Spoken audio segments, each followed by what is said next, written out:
Bueno, tengan todos muy buen día. Muchas gracias por atender a nuestro llamado, a nuestra invitación. Bienvenidos a otro encuentro de Micro Divulga Ciencia. Micro Divulga Ciencia, para quienes se conectan por primera vez y no conocen la dinámica de nuestros encuentros, es una estrategia de divulgación científica ideada en el Departamento de Microbiología de la Universidad Popular del Cesar inicialmente. Fue un trabajo inicial conjunto entre el profe Yair Yepes y quien se dirige a ustedes, Manuel Pantoja. Inicialmente la intención del programa en general es llevar conocimiento científico a un público en general, empaparnos de temas posiblemente con los que no todos estamos empapados y estamos en contacto siempre. Entonces, estos encuentros consisten o en conversatorios o en charlas cortas que después dan pie a preguntas y a posibles conversatorios. Cada una tiene una dinámica particular. Con el tiempo se nos unió en esta estrategia Unilasallista Corporación Universitaria, desde donde se está transmitiendo y desde donde estamos haciendo esta transmisión. Muchas gracias al equipo técnico de la facultad y al equipo de comunicaciones que nos ayuda con la publicidad. Muchas gracias también al Departamento de Microbiología de la Universidad Popular del Cesar, donde se sigue apoyando firmemente. Veo que hay muchos conectados del Departamento de Microbiología, también hay de aquí de Unilasallista y hay de otras universidades, veo nombres conocidos. Ya después tendremos el tiempo de saludarlos. Hoy nos está acompañando, la charla de hoy es particularmente especial por dos cosas. Primero, por la importancia del tema que atañe la charla. La charla de hoy se titula Conoce o te invitamos a conocer la oxidación avanzada. Conoce qué es la oxidación avanzada.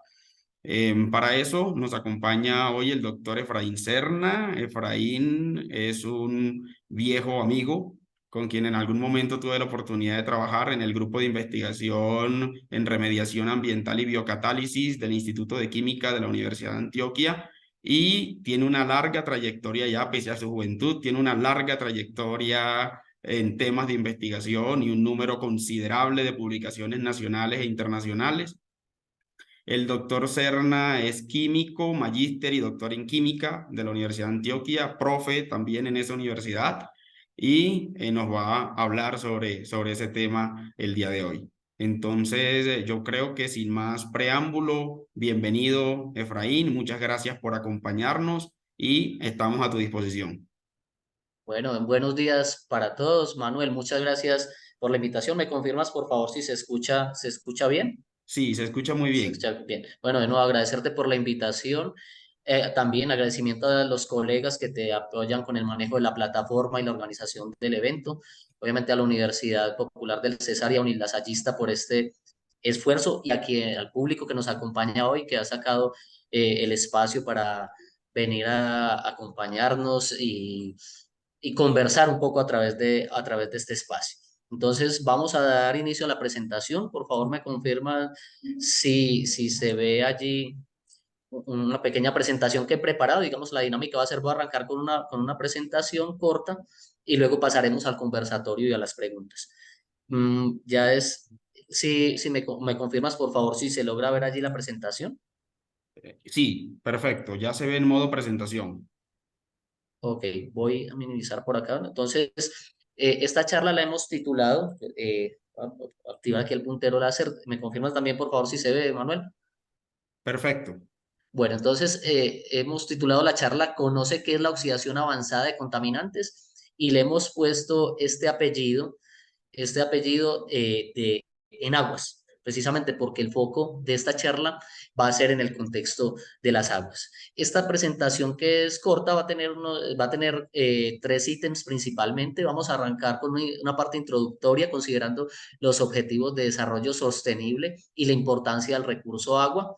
Vamos a pasar a hablar de los contaminantes de preocupación emergente. Luego hablaremos de la oxidación avanzada, precisamente como una alternativa para lidiar con estos contaminantes de preocupación emergente, y finalizaremos con el conversatorio y las preguntas del público asistente. Entonces, respecto al primer ítem, es relevante mencionar que Colombia es miembro de la ONU, de la Organización de Naciones Unidas, y la Organización de Naciones Unidas está propendiendo por los objetivos del desarrollo sostenible y muchas de las políticas nacionales están alineadas precisamente con la consecución de esos objetivos. Dentro de esos objetivos de desarrollo sostenible, quisiera remarcar tres.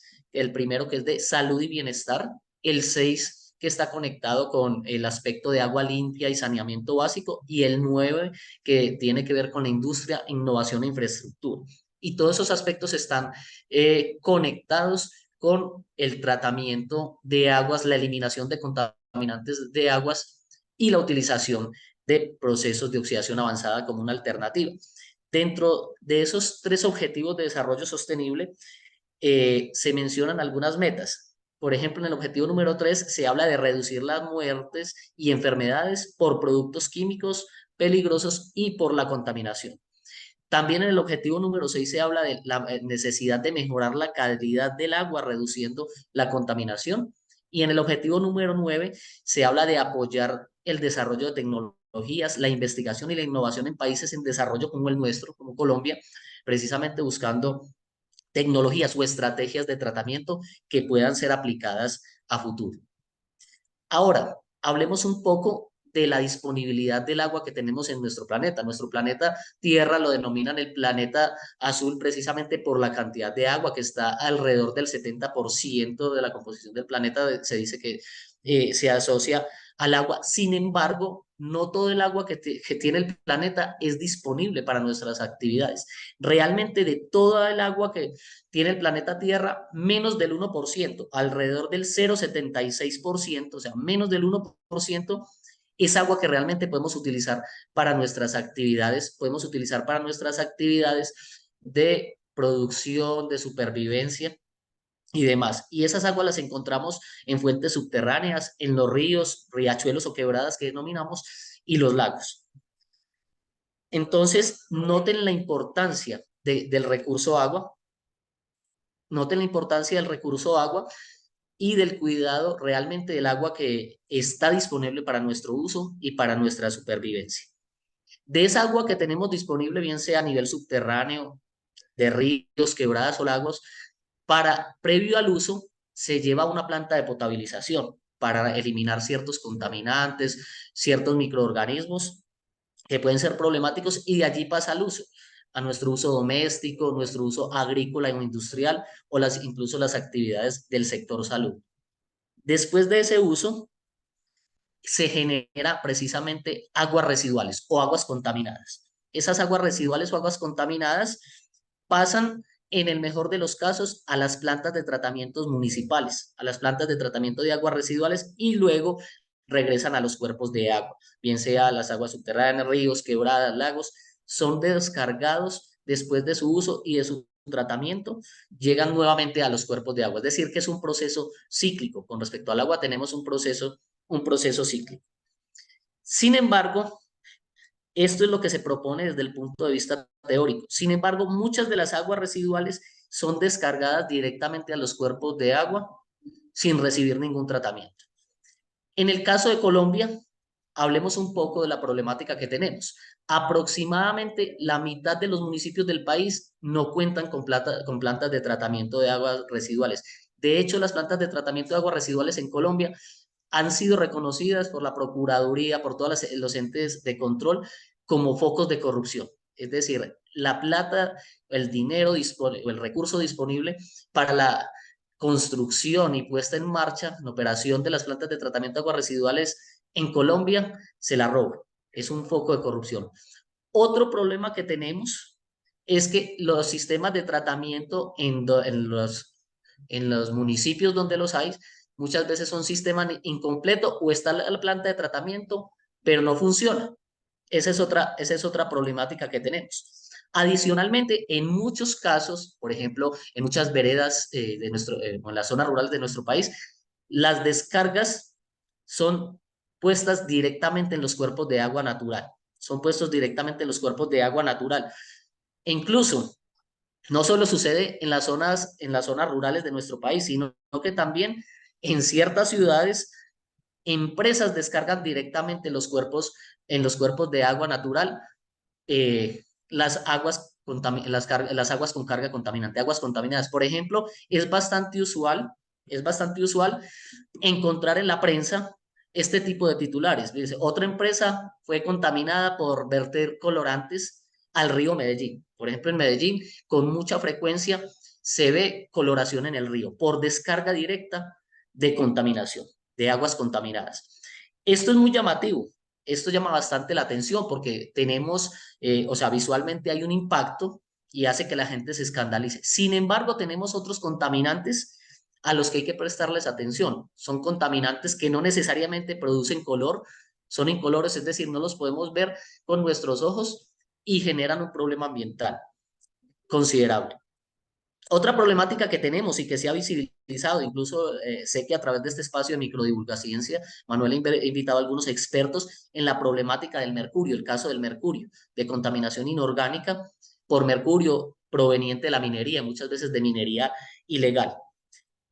Y estos problemas son importantes, sí, no podemos desconocer la problemática de la contaminación por colorantes, de la contaminación por mercurio, son importantes problemas que tenemos que visibilizar y que tenemos que discutir, pero además de ellos tenemos otros, como les mencionaba anteriormente, hay otras sustancias que son incoloras y que son muy problemáticas. No provienen de la minería ilegal, no provienen de empresas que descargan directamente sobre los cuerpos de agua y tenemos ese tipo de contaminantes. Y la gente normalmente dice, no, miren esa empresa, miren el caso de la minería ilegal. Sin embargo, nosotros desde nuestras actividades diarias también, o nuestras actividades cotidianas, aportamos a la contaminación, estamos aportando a la contaminación del agua. Consideremos este caso. ¿Quién de ustedes no ha ido a bañarse en un lago, en un charco, en un puente festivo o en un fin de semana? ¿Qué llevamos nosotros típicamente para, para esas actividades de recreo? Nos llevamos, aparte de que muchas veces dejamos la basura, los plásticos, los residuos de alimentos, antes de meternos al cuerpo de agua nos aplicamos el antisolar, el repelente, el desodorante, la loción. Muchas de esas sustancias, cuando entramos en contacto con el agua, las descargamos allí y empiezan a hacer contaminación del agua, porque son sustancias de origen antropogénico, es decir, llegan al cuerpo de agua a partir de nuestras actividades, no están intrínsecamente o no son naturales de ese medio. Otro caso es el caso de los fármacos. Nosotros consumimos los fármacos y tenemos dos maneras de llevarlos a los cuerpos de agua. Uno, a través de las excretas de nuestras orinas, de la orina o la S, después de que consumimos el medicamento, una parte se excreta y llega a las aguas residuales. Otros incluso, que es una práctica bastante común y que necesitamos corregir, es que la gente no se toma el medicamento, sino que cuando el medicamento se vence o lo tienen ya mucho tiempo sin usar, lo descargan por el lavamanos o por el retrete, por el sanitario. Y eso va a los cuerpos, eso va a las aguas residuales en principio, a las aguas residuales municipales, y como les decía, muchas de esas aguas municipales no se tratan, sino que van a los cuerpos de agua, tienen descarga directa. Miremos también qué tenemos en nuestra casa. Entonces, aparte de los medicamentos, tenemos un montón de productos de limpieza y de aseo personal. Yo sé que si filamos en nuestras casas todo lo que tenemos, productos de aseo personal, de limpieza, nos vamos a encontrar con una cantidad de sustancias. Esas sustancias también, a través de nuestras actividades, de procesos de lavado, de limpieza, llegan y se descargan en los sistemas de desagüe, llegan a las plantas de tratamiento municipales, ¿cierto? Y allí es donde empieza otra problemática. Veamos qué pasa. Consideremos que los fármacos, los productos de aseo personal, incluso las sustancias que se fabrican, las nuevas sustancias que se fabrican en las empresas, se descargan a través de los vertimientos y llegan a las plantas de tratamiento municipales. Resulta que las plantas de tratamiento municipales están diseñadas para degradar lo biodegradable. Es decir, allí normalmente las plantas de tratamiento tienen procesos primarios que son procesos de floculación, sedimentación y luego vienen procesos biológicos. muchas veces con sistemas aerobios, anaerobios, una mezcla de los dos. Y resulta que si nosotros nos tomamos, por ejemplo, un antibiótico, como dice la palabra, el antibiótico es para controlar bacterias, para matar las bacterias y eliminar, por ejemplo, ciertos tipos de infecciones. Los sistemas de tratamiento primario y secundario que hay en las plantas municipales, donde las hay y funcionan, no son capaces de remover estas sustancias, no son capaces de eliminar completamente los fármacos, los productos de aseo personal, algunos aditivos industriales, y pasan por la planta de tratamiento y llegan finalmente a los cuerpos de agua. De hecho, en Colombia hay muchos casos donde las aguas hospitalarias, que imagínense lo que tienen las aguas hospitalarias, un alto contenido de fármacos, de desinfectantes e incluso de microorganismos, llegan a los cuerpos de agua natural. Después de que se llegan a los cuerpos de agua natural, tenemos un problema. Lo siguiente, en los cuerpos de agua natural, todas estas sustancias que son de origen antropogénico, que no son naturales, sino que muchas de ellas han sido fabricadas y sintetizadas por el ser humano, pueden ejercer toxicidad, es decir, me llevan a la muerte o alteraciones de la microbiota que hay en los cuerpos de agua natural. Promueven la proliferación de bacterias resistentes a los antibióticos. Es decir, están generando bacterias para las cuales ya no sirven los antibióticos que tenemos disponibles hoy en día. Generan también bioacumulación o biomagnificación en plantas y peces, y luego las plantas y los peces las consumimos y estamos introduciendo dentro de nuestra cadena alimentaria, estamos introduciendo este tipo de sustancias, de contaminantes. Ahora, les quiero presentar aquí unos datos rápidos de algunos estudios que se han hecho en el grupo de investigación en remediación ambiental y biocatálisis al cual pertenezco, y es esta gráfica que ustedes ven acá, sin entrar en muchos detalles, es una gráfica de una lista de contaminantes de preocupación emergente que han pasado por la planta de tratamiento de aguas residuales de Bogotá y de Medellín. Y esto que ustedes ven aquí significa el porcentaje de remoción, es decir, qué tan eficiente es la planta para eliminar esos contaminantes de preocupación emergente. Miren que estas barritas pues van a ir de 0 a 100, donde 100 es que se logra remover el 100%, se logra eliminar por la planta de tratamiento el contaminante. Y notamos algo, miren que notamos dos fenómenos. El primero es que para la mayoría de estos contaminantes estudiados, ninguna de las dos plantas es capaz de remover en promedio más del 40%. Me remueven parcialmente esos contaminantes de preocupación emergente. Me remueven esos contaminantes. Y adicionalmente tenemos otro hecho. Miren que algunas de las plantas incluso actúan como concentradores. O sea, al final, después de haber aplicado los tratamientos primario y secundario en esas plantas de tratamiento municipales, la concentración incrementa, porque recuerden que una vez nosotros consumimos un fármaco, una parte se excreta sin modificación y otra parte se excreta como un metabolito, con una pequeña modificación. Y los microorganismos de las plantas de tratamiento municipales en los procesos biológicos son capaces de revertir esos metabolitos hacia el contaminante inicial o hacia el fármaco inicial, llevando a un incremento de la concentración. Adicionalmente, si nosotros consideramos un efluente hospitalario, por ejemplo, un agua a la salida de un hospital que le aplican un proceso biológico, el proceso biológico tampoco es capaz de eliminarlo y me genera concentraciones al final del proceso biológico salen estos contaminantes en concentraciones que representan un riesgo ambiental. O sea que necesitamos aplicar estrategias para eliminar esos contaminantes del agua. Cabe remarcar que esto no es un problema exclusivo de Colombia, ni de Bogotá, ni de Medellín. Esto es una problemática global.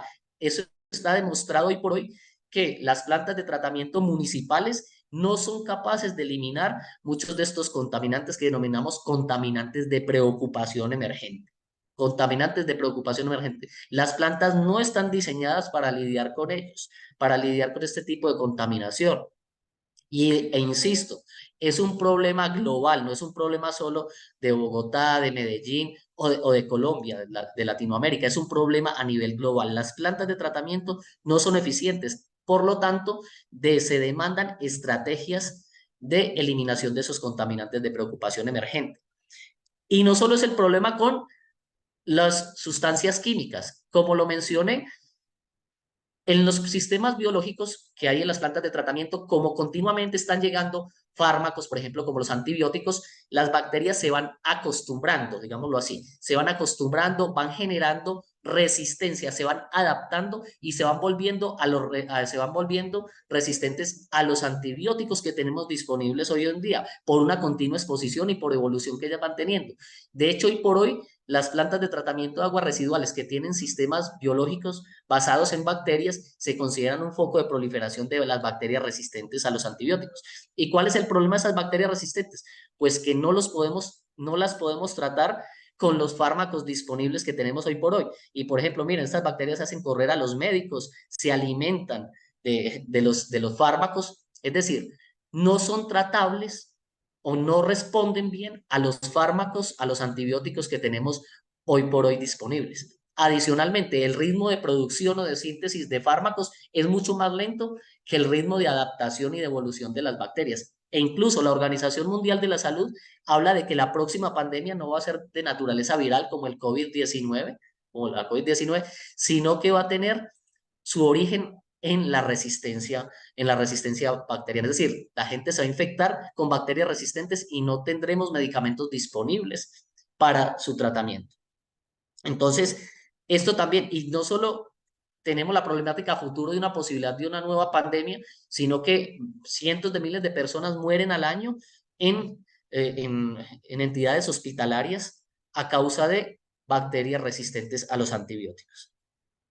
Muy bien, bajo este panorama que tenemos de las sustancias que llevamos naturalmente nosotros en nuestros paseos a los cuerpos de agua, de los fármacos, de los procesos, de las sustancias de limpieza, todas estas sustancias al final terminan en los cuerpos de agua y hay una característica. ¿Por qué los denominamos contaminantes de preocupación emergente? Primero, porque no necesariamente son nuevos. Díganme de acá, por ejemplo, muchos de estos productos, champús, fármacos, no son sustancias que son nuevas. Llevamos conviviendo con ellas hace muchos años, incluso décadas. Resulta que reciben esa denominación de contaminantes de preocupación emergente es porque apenas nos estamos empezando a interesar por lo que pasa con ellos, sus efectos sobre la salud humana, sobre la salud ambiental. Sobre muchas de estas sustancias aún desconocemos sus efectos. Son de uso continuo, no se degradan por los sistemas convencionales que hay en las plantas de tratamiento. Están en concentraciones muy bajas, del orden de los nanogramos a los microgramos por litro, es decir, concentraciones pequeñísimas. Y apenas nos estamos empezando a preocupar por ellos porque también las tecnologías químicas analíticas nos están permitiendo detectarlas a estas concentraciones tan bajas en los cuerpos de agua, natural. Muy bien, entonces, bajo este panorama surge la pregunta de cómo hacerle frente a los contaminantes en general y particularmente a los de preocupación emergente y evitar así su descarga al medio ambiente. Entonces, pues tenemos tres estrategias. La primera es reducir o evitar el consumo, es decir, hacer un uso racional de las sustancias químicas, bien sea a nivel personal, a nivel industrial. Si es posible pensar en tratamientos que se puedan aplicar en la fuente primaria de generación. Imaginémonos, por ejemplo, sistemas de tratamiento eficientes que puedan ser utilizados, por ejemplo, en los hospitales para tratar la orina de los pacientes. No dejar que llegue a través de la orina, se descargue en los sistemas de drenaje y llegue luego a la planta de tratamiento. Pensar en tratar en la fuente. O pensar en utilizar procesos complementarios y eficientes en las plantas de tratamiento de aguas residuales municipales. Entonces es allí donde surge la estrategia de pensar en procesos de oxidación avanzada o en oxidación avanzada, que es uno de los focos de la charla del día de hoy. ¿En qué consisten esos procesos de oxidación avanzada? Esos procesos de oxidación avanzada se fundamentan en la generación de unas especies muy reactivas y con tiempos de vida muy cortos, que las vamos a llamar radical hidroxilo, por ejemplo, anión radical sulfato, oxígeno singulete, es decir, son unas especies que son altamente reactivas, tienen tiempos de vida muy cortos, tienen alto poder oxidante y pueden atacar moléculas orgánicas y también microorganismos. Es decir, estos sistemas se basan en la generación in situ de especies con alto poder degradativo que atacan estos contaminantes de preocupación emergente y me los transforman en sustancias menos problemáticas. Es decir, se fundamentan en la generación de especies reactivas con tiempos de vida muy cortos, también en concentraciones pequeñas que pueden llevar a la eliminación de estos contaminantes, bien sea de naturaleza química o de naturaleza microbiológica. Maneras de generar estos radicales. Por ejemplo, hay unas estrategias donde podemos aprovechar la luz solar. Se puede aprovechar la luz solar, coger unas sales de hierro y unos peróxidos, por ejemplo, como el peróxido de hidrógeno o agua oxigenada que conocemos popularmente.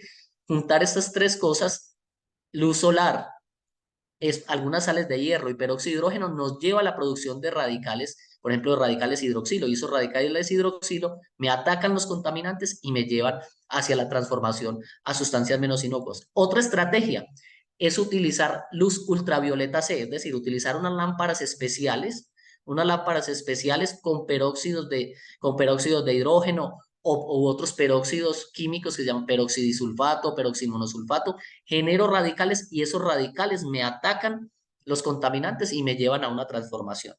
Otra estrategia que está cobrando bastante relevante últimamente es, por ejemplo, aprovechar residuos. Otra problemática que tenemos es los residuos agroindustriales. O coger residuos agroindustriales que también son un problema, transformarlos, aplicarles un proceso químico, transformarlos en un material carbonoso y ese material carbonoso lo juntamos o lo unimos a peróxidos y generamos estas especies, bien sea radicalarias o, por ejemplo, el oxígeno singulete, y llevamos a la degradación. Hay otras estrategias también, que es, por ejemplo, utilizar la electricidad, utilizar unos materiales especiales, unos electrodos que denominamos, le hacemos una descarga de corriente, generamos los radicales y podemos también llevar la degradación. Otra estrategia también disponible de procesos de oxidación avanzado es coger el ozono, producir en el laboratorio o producir en un espacio ozono y aplicarle luz, aplicarle, por ejemplo, este tipo de radiación. Y otra estrategia también puede ser coger ondas ultrasonoras. La gente está muy familiarizada con las ondas ultrasonoras, por ejemplo, las que utilizan a nivel médico, como para hacer ecografías o para hacer tratamiento de algunas articulaciones o tendones cuando hay lesiones deportivas. También podemos aprovechar ondas ultrasonoras para promover esa generación de radicales y esa generación de radicales me lleva a la transformación de esos contaminantes. Acá les he mencionado mencioné estas tres porque tienen pues cierto nivel de aplicabilidad en el contexto colombiano. Pueden pensarse en ellas para ser aplicadas en el contexto colombiano. Muchas de ellas están también en fase de nivel de investigación, pero son promisorias para aplicaciones futuras. Muy bien, acá les voy a mencionar rápidamente, de manera muy rápida, dos ejemplos de utilización de este tipo de procesos de oxidación o la oxidación avanzada para eliminar contaminantes de preocupación emergente del agua. Acá les traigo el caso de la ciprofloxacina, que es un antibiótico. Esa ciprofloxacina la hemos tratado con luz ultravioleta C y con luz ultravioleta mezclada con un peróxido. Esta gráfica lo que nos muestra es que a medida que avanza el tiempo de tratamiento, somos capaces de ir eliminando el fármaco, en este caso el antibiótico. Y es mucho más eficiente la eliminación cuando le pongo el peróxido porque genero especies radicalarias. Esta es la gráfica que corresponde solo a la luz ultravioleta. La luz ultravioleta C es de alta energía y puede promover ella sola la degradación del fármaco. Incluso esta degradación la hicimos en un agua hospitalaria simulada para tratar de aproximarnos un poco más a a una aplicación futura. Entonces podemos ver que efectivamente el tratamiento de oxidación avanzada va llevando a la eliminación del contaminante y es mucho más eficiente cuando utilizo esas especies radicalarias. Adicionalmente, nosotros estudiamos, por ejemplo, la transformación y nos dimos cuenta que es a través de los ataques radicalarios, ese antibiótico se convierte ya en una sustancia inocua, porque es importante siempre cuando aplicamos un proceso de oxidación avanzada o un tratamiento para eliminar un contaminante del agua o del aire, de cualquier medio, es no solo ver qué cae su concentración, que lo voy degradando, sino en qué se está transformando y que lo que se esté transformando sea realmente positivo para el medio ambiente. Entonces, este fue un caso, este ejemplo ha sido un caso exitoso de aplicación de un proceso de oxidación avanzada para la eliminación de un contaminante de naturaleza química. También en nuestro grupo de investigación, quisiera mencionarle, es otro caso, hemos aplicado procesos de oxidación avanzada para la eliminación de una bacteria resistente que se llama Klebsiella pneumoniae. Esta Klebsiella es resistente a antibióticos carbapenémicos, que son antibióticos en muchos casos de último recurso. Y lo que nos muestra esta gráfica de forma muy rápida es que al aplicar yo el proceso de oxidación avanzada utilizando luz ultravioleta C mezclada con peróxido de hidrógeno, con agua oxigenada o con otro peróxido disponible, en un efluente de una planta de tratamiento, es decir, una matriz compleja como un efluente de una planta de tratamiento de aguas residuales, logra eliminar en tan solo 180 segundos, logra inactivar la bacteria resistente a los antibióticos. Si lo hago en un agua menos compleja, en un agua más simple, todavía es mucho más rápido. En 60 segundos logro la inactivación de la bacteria. Adicionalmente, como es una bacteria resistente, evaluamos lo que pasaba con ese gen de resistencia, porque las bacterias, en el caso de los microorganismos como bacterias resistentes o incluso hongos resistentes a los antifúngicos, es bueno ir más allá de la inactivación del microorganismo. Es decir, ver qué está pasando con su gen, el gen que codifica para la resistencia. Porque recuerden que en muchos casos las bacterias, cuando se les da la lisis celular, muchos de estos procesos pueden atacar, los radicales atacan las bacterias y llevan una lisis celular, se libera el contenido intracelular y entre eso va el material genético. Y algunas otras bacterias tienen la posibilidad de reciclar ese material genético e incorporarlo dentro de su sistema y volverse resistentes. Entonces, con las bacterias resistentes no solo hay que evaluar la inactivación, sino ver qué pasa con su gen, con el gen que codifica para la resistencia. En este caso, nosotros también logramos no solo inactivar el microorganismo, sino llevar también a la transformación o a la degradación del gen que codificaba para la resistencia, evidenciando que estos procesos tienen muy buena actividad frente a estos contaminantes de naturaleza microbiológica. Finalmente, quisiera mencionarles algunos aspectos a considerar ya cuando estamos pensando en la proyección de estos sistemas hacia una aplicación a gran escala o en nichos particulares. Es importante considerar tres aspectos. Uno, el aspecto técnico, el impacto técnico de los procesos de oxidación avanzada, el impacto ambiental y el impacto económico. Es decir, en cuanto al impacto técnico, es decir, que el proceso sea capaz de degradar el contaminante, de transformarlo, que esos radicales del proceso de oxidación avanzada sean capaces de eliminar el contaminante y de transformar ese contaminante en sustancias inocuas. También pues habrá que hacer evaluación de parámetros. Por ejemplo, ¿qué pasa si yo le pongo más peróxido, menos peróxido, si le pongo más luz, menos luz, hierro, si utilizo una onda de más alta frecuencia o de menor frecuencia?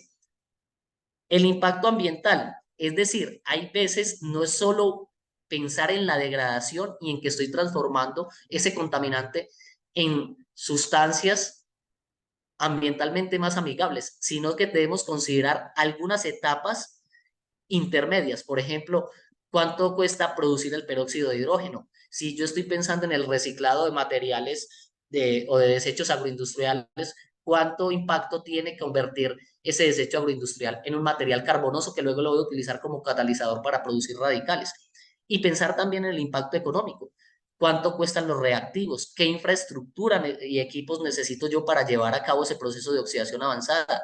¿Se necesita personal capacitado? La instrumentación que necesitamos para llevar a cabo esos procesos demandan también un consumo eléctrico, ¿cierto? Entonces debemos armonizar estos tres aspectos, el aspecto técnico, el aspecto ambiental y el aspecto económico, para pensar en la aplicación de este tipo de procesos. Bueno, entonces finalmente quisiera agradecer pues, a ustedes por su presencia, a Manuel y a las instituciones involucradas por la invitación y al grupo de remediación ambiental y biocatálisis, donde he desarrollado gran parte de mi investigación y actualmente pues también trabajo en cooperación con el grupo de catalizadores y absorbentes en la preparación y caracterización de nuevos materiales que puedan ser empleados como generadores de radicales para procesos de oxidación avanzada. Quisiera entonces ahora pasar al espacio del conversatorio y de las preguntas del público. Muchas gracias. Muchas gracias, Efraín. Muchas gracias por la ilustración. La verdad, yo creo que En muy poco tiempo nos dejaste muy ilustrados acerca de una serie de temas que desde nuestra área de trabajo casi siempre ignoramos. ¿Por qué digo casi siempre ignoramos, Efraín? Porque cuando hablamos de contaminantes, nos pensamos inmediatamente en los contaminantes de vieja guardia. Pensamos en pesticidas, en organofosforados, organoclorados y más cuando somos de regiones que han sido impactadas con eso. Entonces, nunca tenemos presente contaminantes de tipo medicamentos o residuos de medicamentos. Entonces, eso abre un abanico de posibilidades. Hay algunas preguntas que están que están aquí en la caja de comentarios. Yo voy a empezar con algunas. Yo creo que todos tenemos muchas preguntas por hacer. Yo particularmente tengo varias, pero quiero dejarle espacio al público. En estos momentos hay 43 personas conectadas, Efraín, de varias universidades, de varios lugares, varias universidades del país. Muchas gracias a todos por atender a la Muchas gracias. convocatoria de la invitación. Hay una pregunta que nos hacen por acá y la hace Alexander Andrade y dice que si el ozono podría utilizarse para degradar compuestos y qué papel juega dentro de este asunto de la oxidación avanzada. Sí, sí, el ozono puede utilizarse, sino que allí hay que evaluar, el ozono se puede utilizar porque el per se es un agente oxidante y cuando lo ponemos, por ejemplo, a interactuar con luz ultravioleta C o le ponemos algunas sales de hierro, va a generar radicales. Entonces la respuesta es sí lo podemos utilizar, generamos esos radicales y ellos se pueden aprovechar para degradar los contaminantes de preocupación emergente. De hecho, el ozono tiene un alto desarrollo industrial, incluso a gran escala es uno de los procesos que puede ser implementado, porque tiene un alto desarrollo industrial, tiene un nivel de madurez muy alto. De hecho, en Suiza, que es uno de los países líderes en tratamiento de aguas y en aplicación de sistemas complementarios, ya a nivel de plantas municipales, utilizan tecnologías basadas en ozono.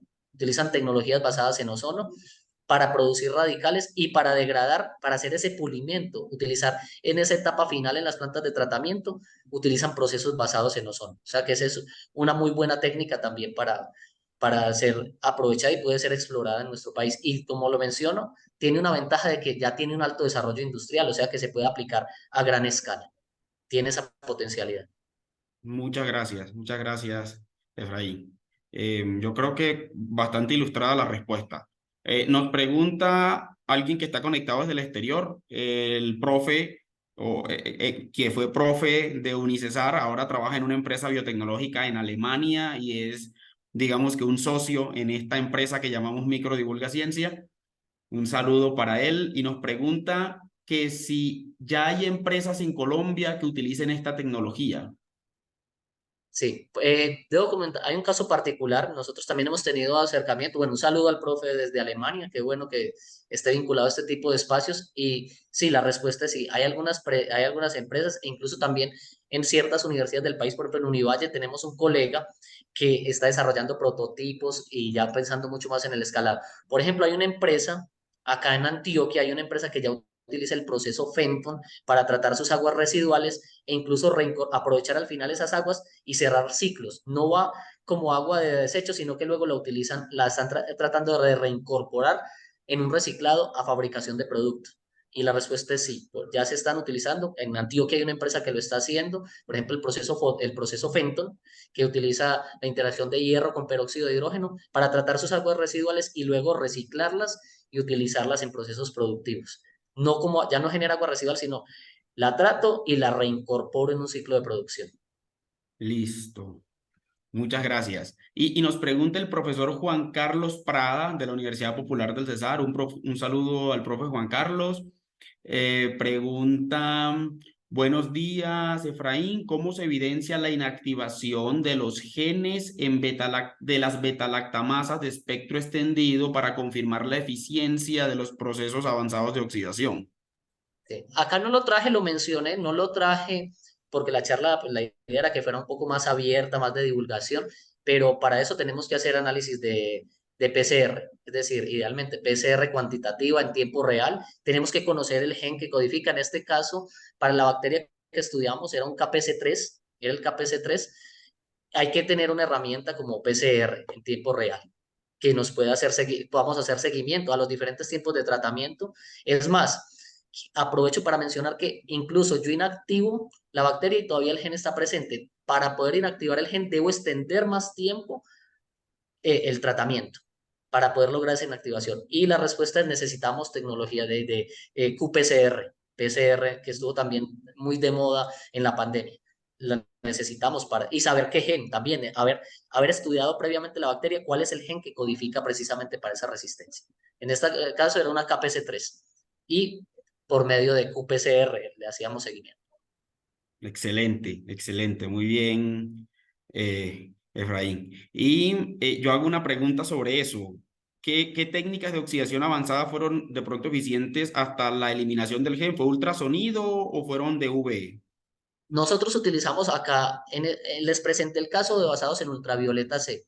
Ok. Ultravioleta C, en este caso utilizamos ultravioleta C con peróxido de hidrógeno, agua oxigenada, Ujú. con otro peróxido que se llama peroxidisulfato, que también nos llevó, ambos llevaron a la eliminación del gen. Incluso el que utiliza peroxisulfato lo hace un poco más rápido, pero ambos sistemas llevan a la eliminación del gen. Esta bacteria también la trabajamos con otro proceso, con el proceso fotofenton. Con el proceso fotofenton hicimos un trabajo, no lo presenté acá, pero ese lo tenemos publicado y el fotofenton funciona muy bien. Utilizamos ahí una lámpara de ultravioleta A para tratar de simular el aprovechamiento de la componente ultravioleta A de la luz solar. Lo tratamos de enfocar en ese caso y también fue eficiente para la eliminación del gen. Es decir, aquí hay un mensaje importante que hay que transmitir y es que la bacteria sea resistente a los antibióticos no significa que sea resistente a los procesos de oxidación avanzada. Es decir, ese estrés que es análogo al estrés celular, al estrés oxidativo, esos radicales que generamos a través de los procesos de oxidación avanzada me atacan la bacteria, me pueden inducir incluso lisis celular y también no son selectivos y pueden llevar a la destrucción del gen. Entonces, que sea resistente a los antibióticos no significa resistencia a los radicales, o sea, no resistencia a los procesos de oxidación avanzada. Puedo aplicar procesos de oxidación avanzada para inactivar bacterias resistentes. Muchas gracias, Efraín. Nos pregunta Dubán González, profesor acá en Unilasallista, dice, el proceso fotofenton que mencionas podría ser utilizado para la descomposición de mercurio. ¿Qué tan eficiente sería? Con el Ah, mercurio, mercurio, perdón, mercurio metilado. metilmercurio, ese es Metilmercurio, mercurio, exactamente. por ejemplo, metilmercurio. Los procesos de oxidación avanzada, también es importante mencionar que van muy bien con contaminantes de naturaleza orgánica o microbiológica. No siempre son la solución. Para los metales pesados es mejor pensar en otra solución. ¿Por qué? Que típicamente las formas más tóxicas o con mayor impacto ambiental o sobre salud son las formas oxidadas.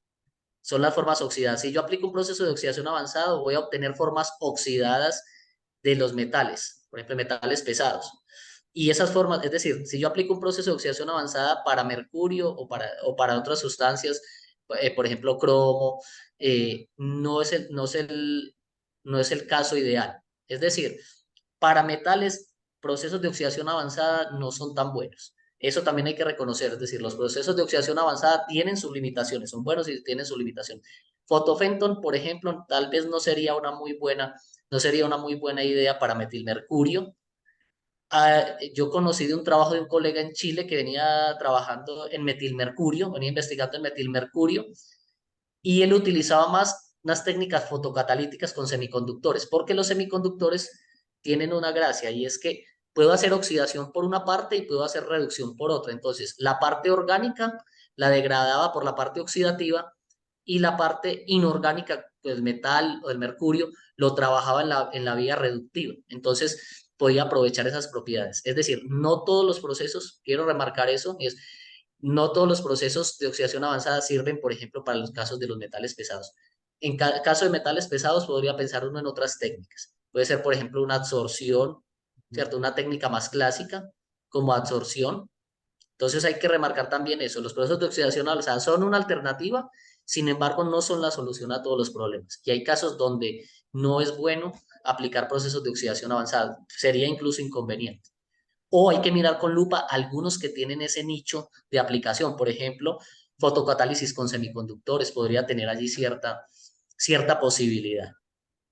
o algunas técnicas electroquímicas que también tienen muy fuerte esa parte reductiva. Tengo la parte oxidativa por un lado y la parte reductiva por el otro. Ujú. Listo. Nos pregunta también el profesor Alejandro Molina.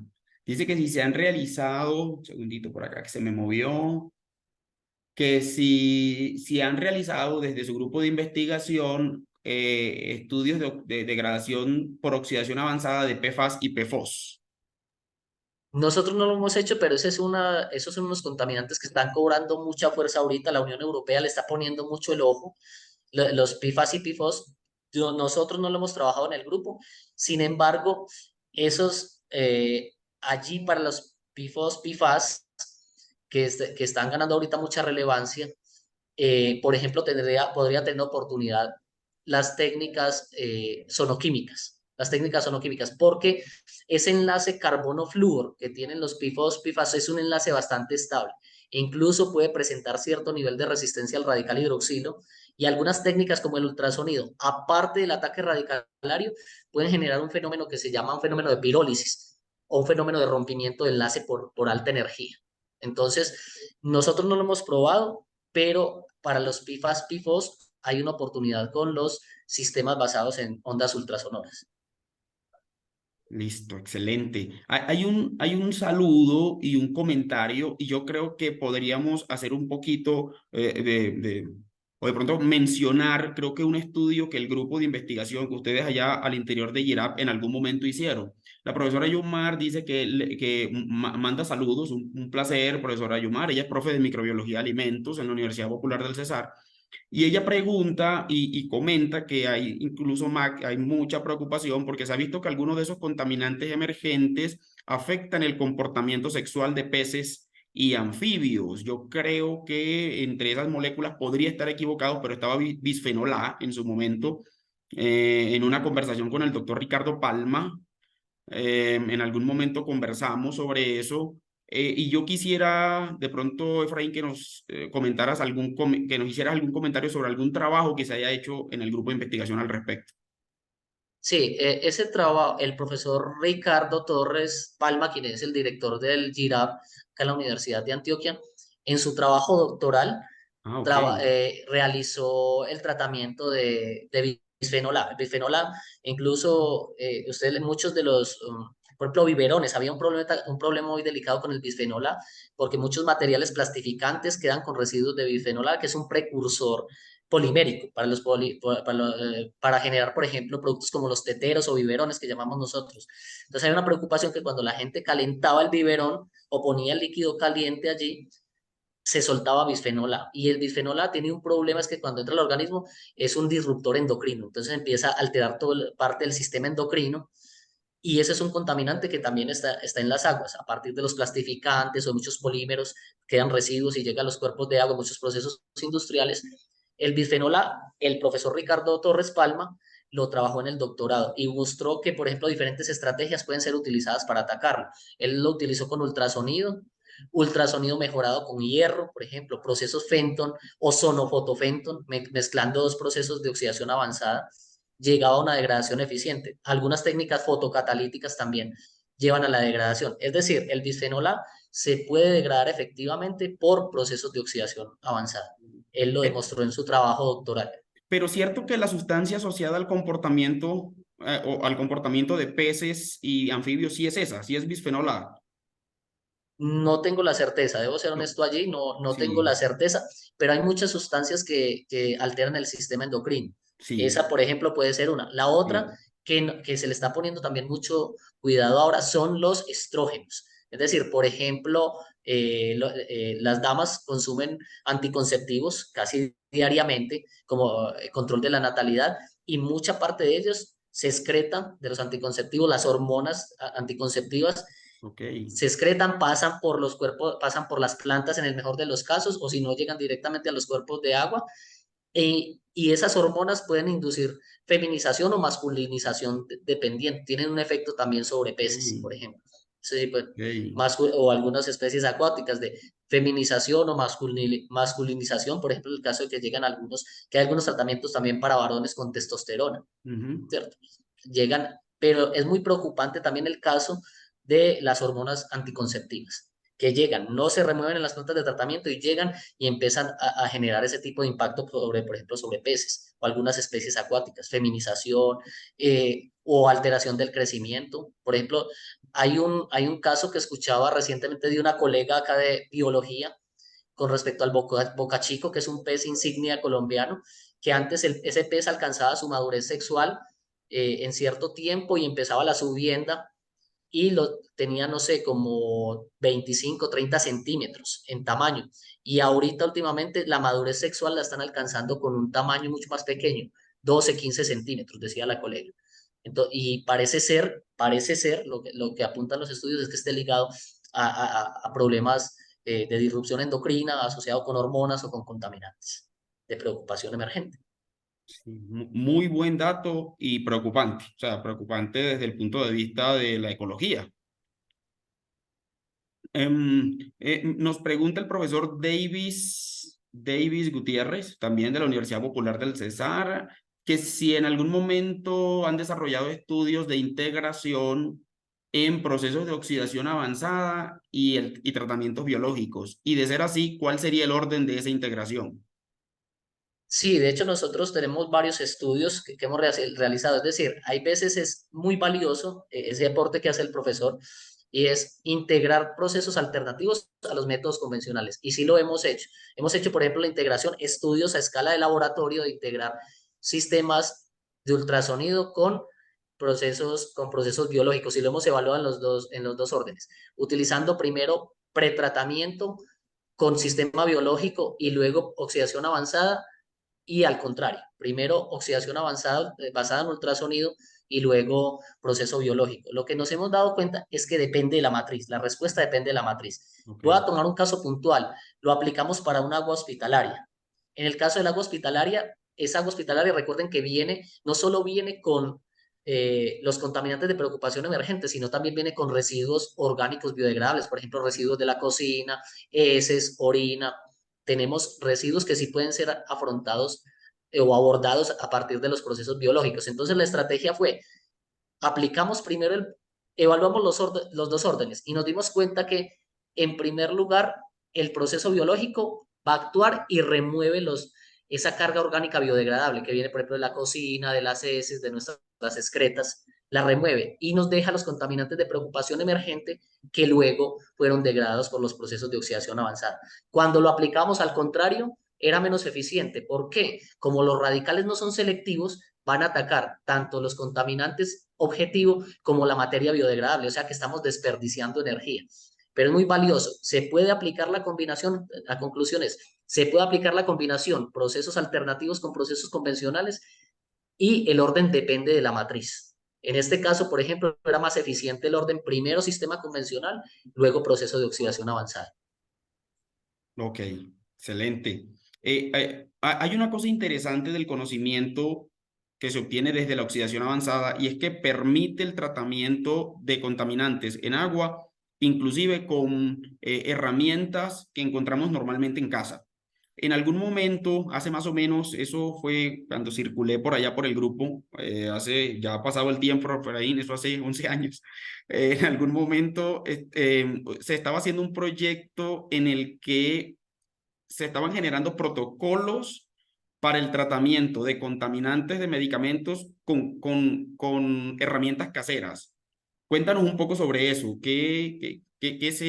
¿A qué avance se llegó en ese sentido? Se hicieron unas pruebas, en ese caso se hicieron unas pruebas preliminares y encontramos que los sistemas funcionan. Sin embargo, eso no se pudo, el proyecto cerró y no se pudo hacer mucha socialización de ese aspecto. Ujú. Pero fue el punto de partida para empezar a tener contacto con hospitales, mencionar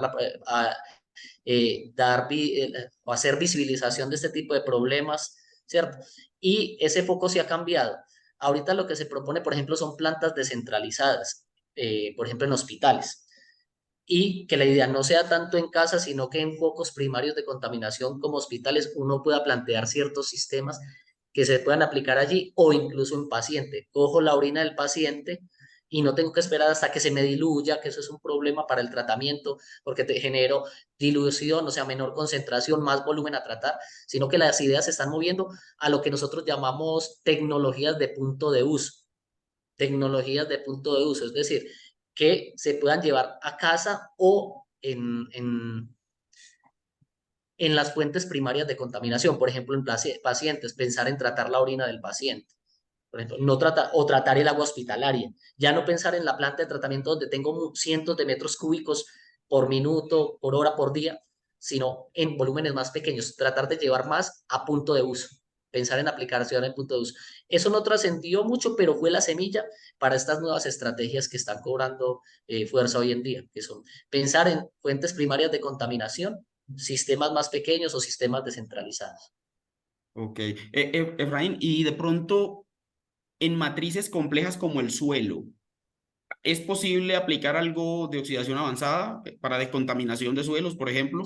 Yo he visto trabajos, nosotros no lo hemos ensayado, pero he visto trabajos que se fundamentan en el uso de fotofenton, Ok. tecnologías electroquímicas. Hay un profesor en España que se llama Manuel Rodrigo, que ha sido pionero en técnicas de oxidación avanzada electroquímicas para la descontaminación de suelos. Él ha mostrado unos trabajos interesantes. Nosotros en el grupo no lo hemos trabajado, pero sí, hay ciertas tecnologías que pueden ir, o la investigación lo que va mostrando es que hay un potencial de aplicación. No es Ujú. que ya podamos irnos a tratar todos los suelos con procesos de oxidación avanzada, pero se han hecho estudios iniciales mostrando que puede ser viable. También hay otros sistemas que pueden ser aprovechados para el tratamiento de aire. También es transversal. Algunos sistemas fotocatalíticos basados, por ejemplo, en dióxido de titanio, semiconductores, han mostrado potencialidad y conozco a algún colega en Medellín que ha trabajado en sistemas para purificación de aire utilizando oxidación avanzada Ok. basados Entonces, puede ir a otras matrices, sí. Están en fases exploratorias, es cierto, pero puede pensarse en procesos de oxidación avanzada para suelos y para aire. Listo. Yo quisiera saber si hay algún profe que quisiera activar el micrófono o algún asistente, estudiante también, ojalá estudiante, que quisiera activar el micrófono para hacer una pregunta o si no hay más preguntas. De pronto, a todas las preguntas que hemos socializado son aquí a partir de la caja de comentarios, pero de pronto alguien se atreve o quiere activar su micrófono, tiene la libertad de hacerlo, ¿vale? Entonces, por si acaso. Em, Efraín, de pronto, es, Sí, man. ¿cuál es la limitación más, em, más grande o de pronto cuál es la principal limitante que podemos encontrar para llevar a cabo procesos de oxidación avanzada en la vida real? O sea, en una empresa, en un hospital, en una universidad, para integrarlo a los procesos de depuración de aguas, por ejemplo. ¿Cuál es la principal limitación? Oye, esa es una pregunta compleja. Es una pregunta Mm. compleja y la respuesta es depende de cada técnica. Ok. Depende de cada técnica. Y no todas las técnicas son aplicables a todas las matrices de agua. Es decir, hay unas técnicas, por ejemplo, si yo tengo una matriz que es rica en sales, que sé que tiene una alta conductividad, por ejemplo, puede ser muy buena alternativa un sistema electroquímico, basado en electroquímica. Si hay una matriz que por sí, a partir del proceso industrial, por ejemplo, no se viene de una industria del acero, ya tiene hierro intrínsecamente en su matriz, puede ser más Ya. viable pensar en un proceso Fenton o fotofenton.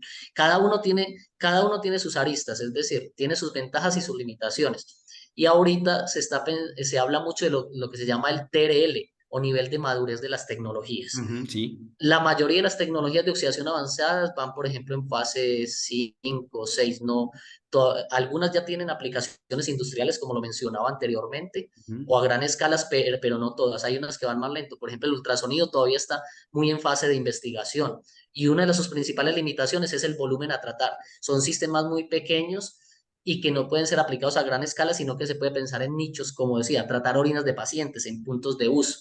Entonces la respuesta es depende de cada sistema, depende de la matriz. Todas técnicas tienen sus ventajas y sus limitaciones, ¿cierto? Ok. Y hay que pensar también en otro aspecto que nos lleva, es importante, hay que seguir investigando y eso es un llamado también, hay que seguir haciendo investigación básica antes de pasar a la investigación aplicada. Tenemos que generar una suficiente masa crítica de buenos resultados, demostrar que la tecnología sirve, que realmente es escalable, reconocer esas potencialidades y esas limitaciones.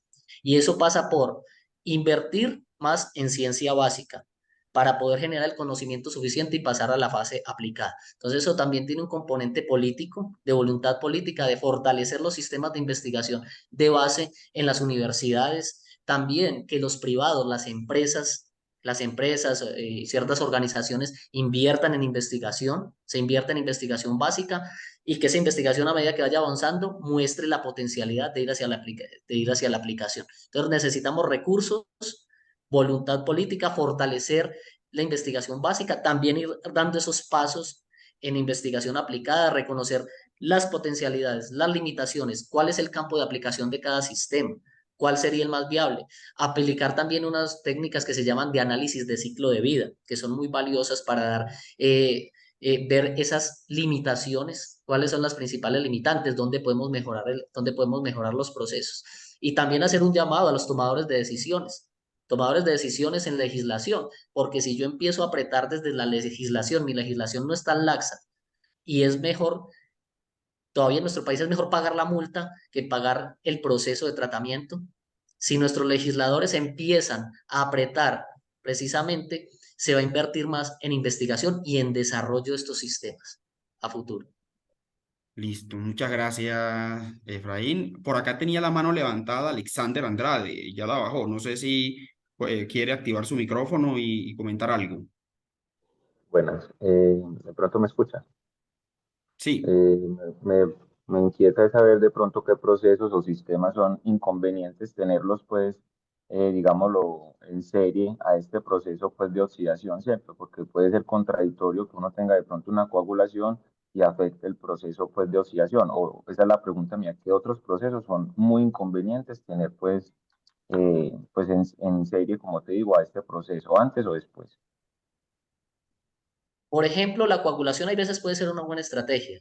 Previo, no necesariamente es mala, sino que puede ser una buena estrategia. Si yo pienso en una coagulación, por ejemplo, con hierro, con especies de hierro, con tricloruro de hierro o hidróxidos de hierro, armo el floc que me remueve una parte y me queda ya ahí in situ, me queda, por ejemplo, hierro para pensar en un proceso Fenton. Hay veces hay que mirarlo con cuidado porque es posible integrar ciertas tecnologías.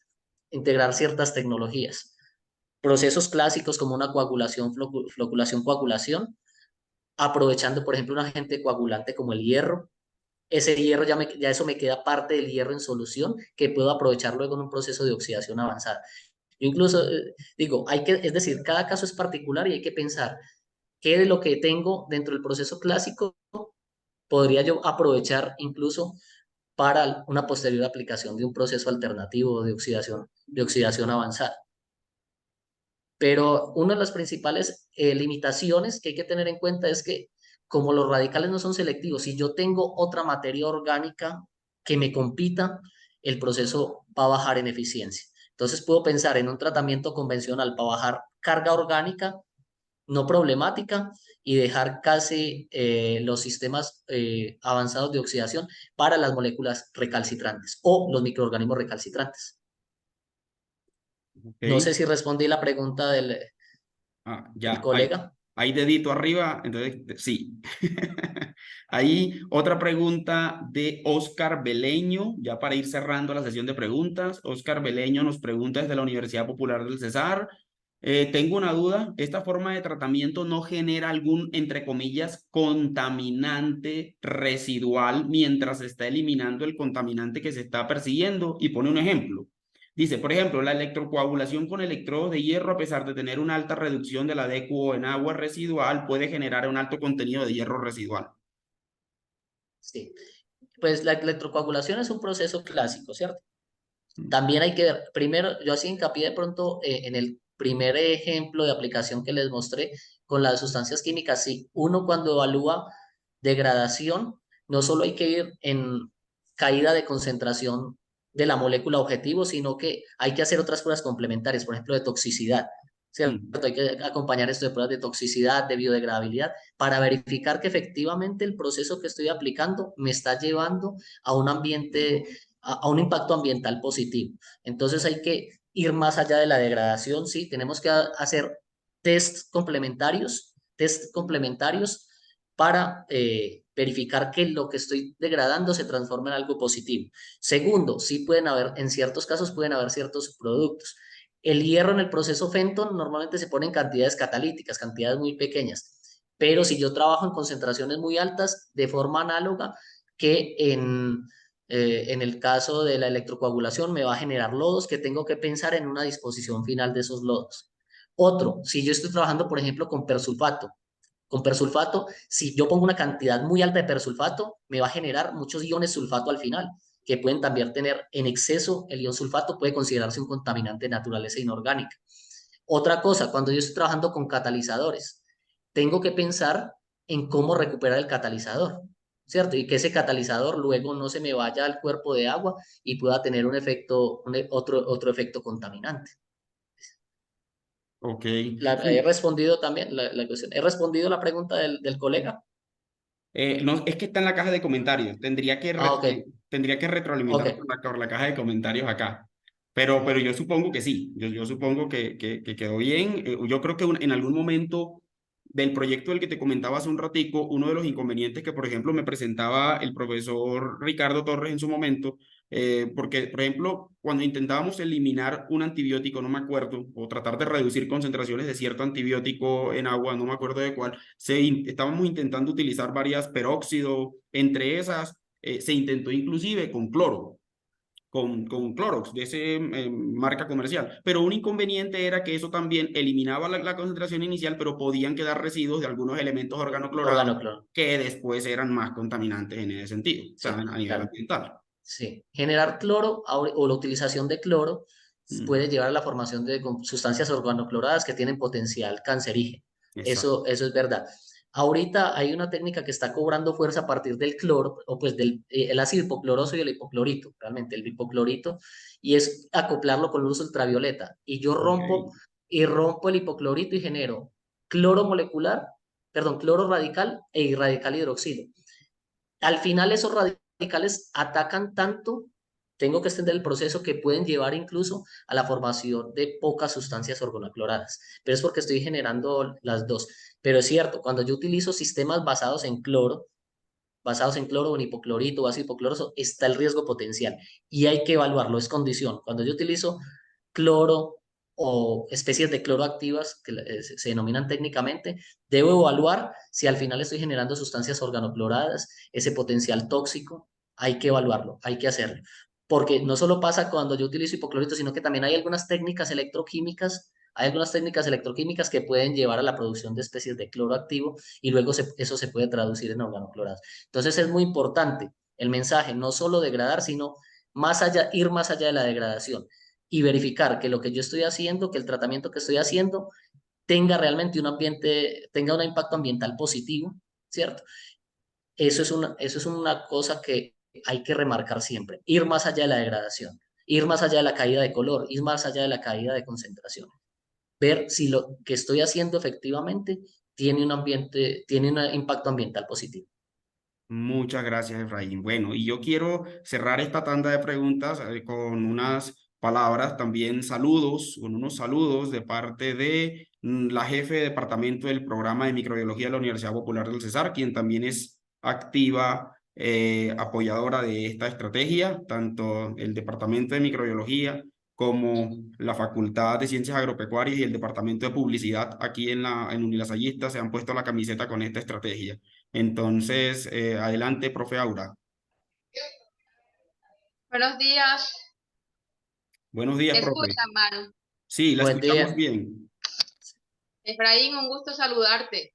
Un gusto, profesora Aura. Un gusto. Señor.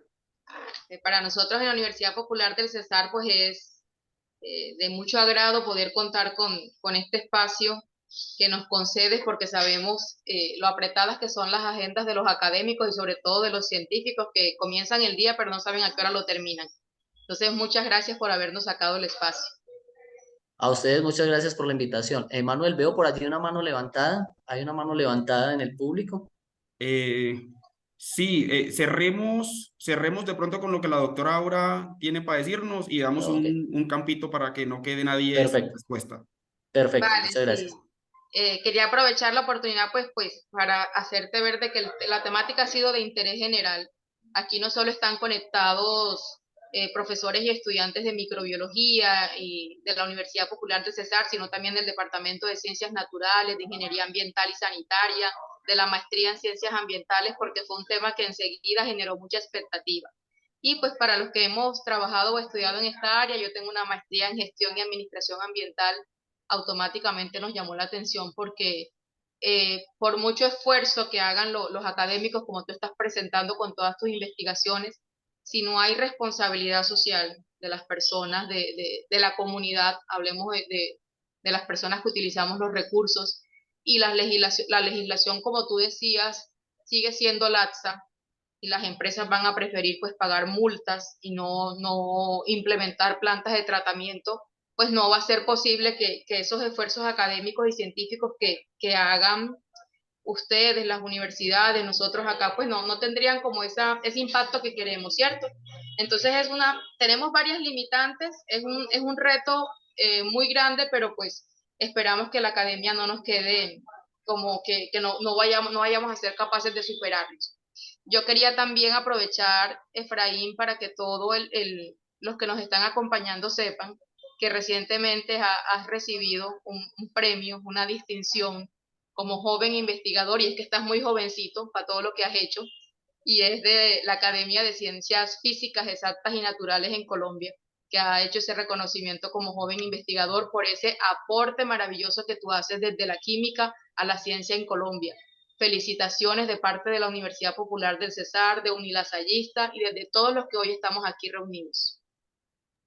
Profe, muchas gracias por sus palabras. Me alegra mucho la acogida que tuvo la charla y la idea pues de Manuel en conjunto con ustedes, con todos los colaboradores, de visibilizar esto, de hacer un espacio de divulgación, que eso también es contribuir a la ciencia y a que los tomadores de decisiones vean, habrá alguien que se inquiete. Nuestra labor como científicos es mostrar la problemática, plantear posibilidades de solución, hacer lo que nos corresponde, y también a través de esos espacios de difusión puede llegar precisamente a los tomadores de decisiones, a los que asignan los presupuestos, y que podamos fortalecer el sistema de ciencia, tecnología, innovación, la parte normativa, y que lo que nosotros hacemos llegue también a aplicaciones en un futuro. Les agradezco mucho el espacio, la acogida que ha tenido y pues la felicitación por el premio. Muchas gracias. Bueno, a ti, ojalá, así como estás conectado hoy, también en alguna oportunidad puedas venir a Valledupar. Aquí te esperamos con los brazos abiertos. Muchas gracias, claro que sí, ahí está la disponibilidad. Seguimos conversando para cristalizar esa posibilidad. Por allá lo Vale, llevamos, profe. felicitaciones también a ti, Manuel, No, porque profe, cada gracias. vez te superas con tus charlas. No, gracias a usted, profe, por estar pendiente y todo el apoyo. Vamos a darle la oportunidad ya para cerrar, para que no se nos quede nadie sin la pregunta. Joan Sebastián tenía la mano levantada. Muchas gracias, muy buenos días. ¿Me escuchan? Sí, te escuchamos. Gracias. Perfecto, muchas gracias por estos espacios. Es un gusto, un honor escuchar los importantes avances del arduo trabajo académico del amigo Efraín. Un abrazo enorme. Igualmente me uno a las palabras de la profe Aura. Es aprovechar y felicitar a Efraín por el premio Amigos de la Academia al Joven Científico Colombiano. Es un orgullo. Él sabe muy bien, es un amigo de muchos años y bueno. Más que una pregunta, pues bueno, soy contador profesional en finanzas, algo un poco alejado a estos temas. Sin embargo, podríamos seguir con estos elementos que son primordiales en cuanto a que los gobiernos son los primeros llamados a invertir en infraestructura, tecnología, conocimientos científicos de este tipo para el tratamiento de aguas, ¿cierto? Tristemente, no es un negocio. Capital, inversión, intereses particulares de los privados, ¿cierto? Es triste, ¿sí? Asimismo, los gobiernos deben de ser más rigurosos en el control de las regulaciones en cuanto al tratamiento de agua y el cuidado del mismo, ¿sí? Lo que decía igualmente la profe Aura, que efectivamente van de la mano con el tema de la culturización, ¿cierto? De la formación. Esto debe partir también desde los colegios, en la formación de las universidades, ¿sí? Y lo que es esa infraestructura de formación que en los países debemos, y más aquí en Colombia, deben de proponer. Lo anterior va de la mano con otro importante objetivo de desarrollo sostenible que en su momento cuando lo hablaba Efraín, sí, hay otro que va de la mano de todos estos desarrollos y es la acción por el clima, sí, impacto del clima. Hoy están gestándose en unas normas que se denominan normas internacionales de sostenibilidad del clima que van a ser de obligatoriedad para las empresas. ¿Sí? Esto implica que las empresas deberán desarrollar estrategias de sostenibilidad. Entonces, qué importante esa concatenación entre estos procesos de investigación y los impactos en términos financieros que las empresas en un futuro cercano van a tener que cumplir por obligación. Antemano, muy agradecido por estos espacios y Efraín, un abrazo. Bueno, un gran abrazo a Sebastián, que ha sido un amigo de muchos años y aunque su área de trabajo es completamente diferente, se ha interesado un poco por lo que hacemos. Él también trabaja en una universidad, es docente en una universidad en Antioquia. Extenderle un gran abrazo y remarcar precisamente que hay que hacer una concatenación, es decir, esto no es exclusivo de la gente de química, de microbiología, sino que también qué bueno que personas de otras áreas, que sea de las finanzas o de otras áreas con componente social, integremos, visibilicemos el problema y jalonemos hacia adelante, precisamente para que se tomen decisiones de peso que impacten positivamente sobre el ambiente. Muchas gracias, Joan Sebastián, por estar conectado y bueno, y entonces con con este último comentario damos cierre. Muchas gracias a todos por atender a este llamado. Gracias una vez más a Efraín por sus años también de trabajo en este tema y de amistad también. Gracias a todos por estar pendiente. Un anuncio. Esta charla será subida al canal de YouTube de Micro Divulga Ciencia, que es un canal al que pueden acceder. Tenemos redes sociales, tenemos canal de Facebook, tenemos canal de YouTube, tenemos página de Instagram y recientemente estamos convirtiendo nuestras charlas, dependiendo del formato, al formato podcast en Spotify. Entonces pueden tener acceso a esta información, a esta charla, utilizarla como material ilustrativo también para informarse y para informar a otros, porque la idea es llevar la ciencia a escenarios que de pronto no tienen acceso a ella o de pronto se expresa bajo un lenguaje de difícil acceso. La idea es poder romper esas barreras entre los científicos y la comunidad. Y ese es nuestro trabajo porque tenemos el firme ideal que una sociedad mejor informada en ciencia siempre será una mejor sociedad. Entonces, Claro. una vez más, gracias, Efraín.